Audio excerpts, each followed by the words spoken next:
let's play a little game. It's called Spot the Difference. That's right, one's a 64 gig, one's only 32.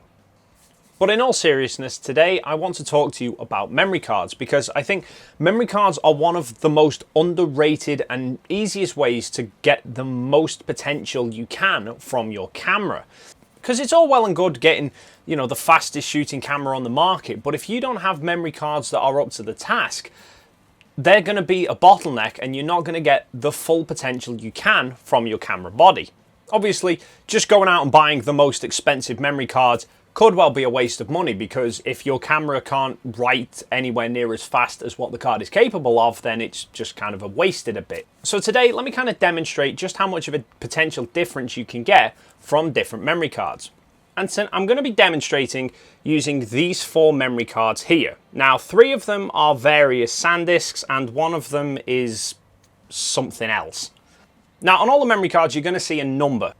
Now, those numbers refer to what the card's maximum potential read speed is, and this is an important distinction to make. There's 2 important numbers when it comes to memory cards: your read speed and your write speed. The read speed is how fast the card can be read, either by your camera or by your computer. So when you are playing images back or copying images from your card onto your computer, it's how fast the card is able to pass that information off to whatever device you are using. The write speed is how fast the card is physically capable of receiving information. So if you've got the card in a camera taking pictures, it's how fast the card can receive the photos from the camera.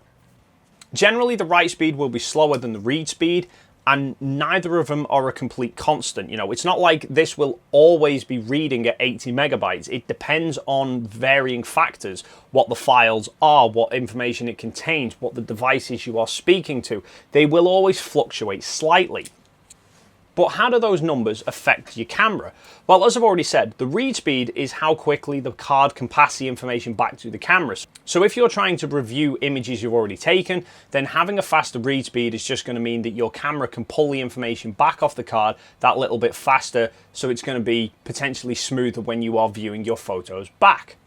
But the write speed is more what I want to focus on today, because that's going to help determine how quickly your camera can clear its buffer. So as you take a burst of shots, your camera buffer is going to fill up with images, and at some point it is going to completely fill up to the point that you can't take any more photos, at least not at your normal shooting speed.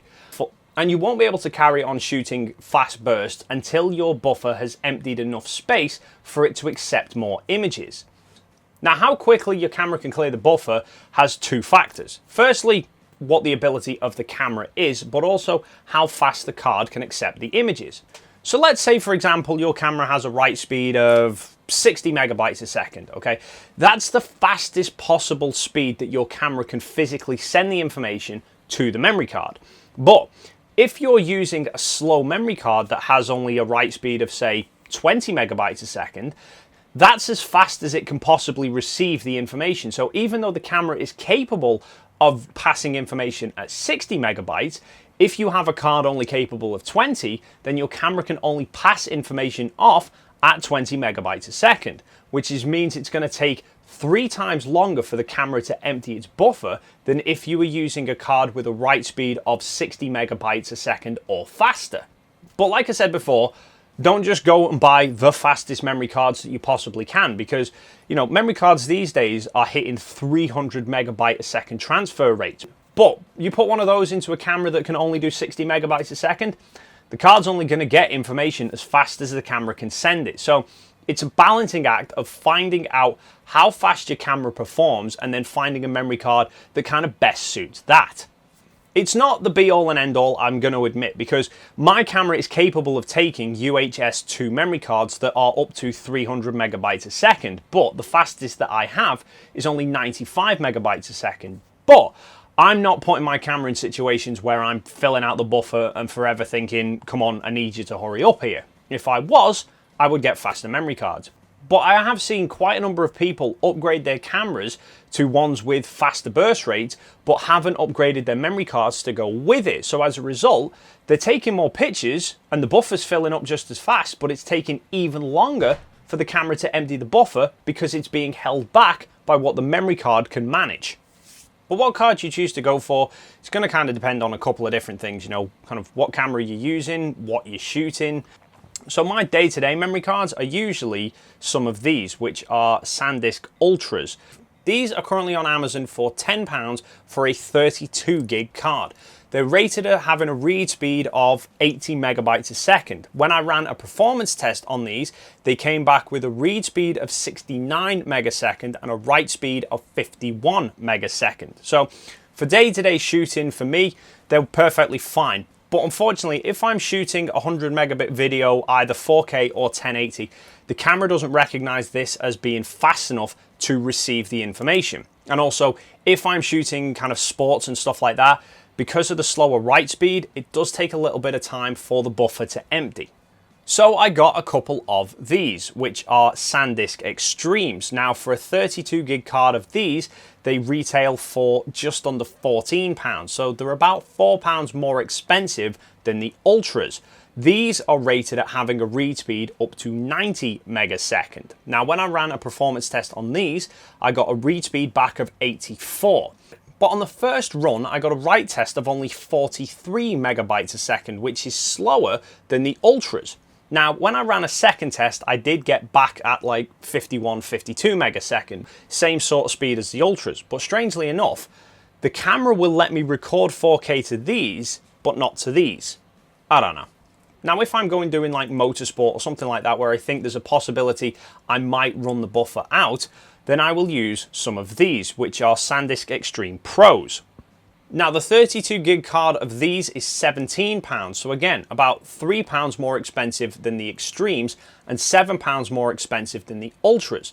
Now, these are rated to a read speed of 95 megaseconds, so on paper, not much faster than the Extremes or the Ultras for that matter. Now, running the performance test on this, again, I got a read speed of 83, 84 megasecond, but I got a write speed of 80 megasecond, which is the important bit. So between using these two cards, the Extreme Pro can accept information 40-50% faster than the regular Extremes, even though, according to the read speeds, there's barely any difference. And just for total transparency, the Kim's Not, or Kim's Not really worth bothering with, this cost me about £4 for a 64 gig card, rated at 95 megasecond read speed, and I got 18 megasecond read speed and 11 meg write, so don't bother with that anymore. I hope I don't need to reshoot any of this because I have no idea where that just went. Anyway, not important. The important thing is find out what kind of write speed your camera is capable of, and then find a card that is going to be able to achieve that sort of write speed in order to get the most potential you can from your camera.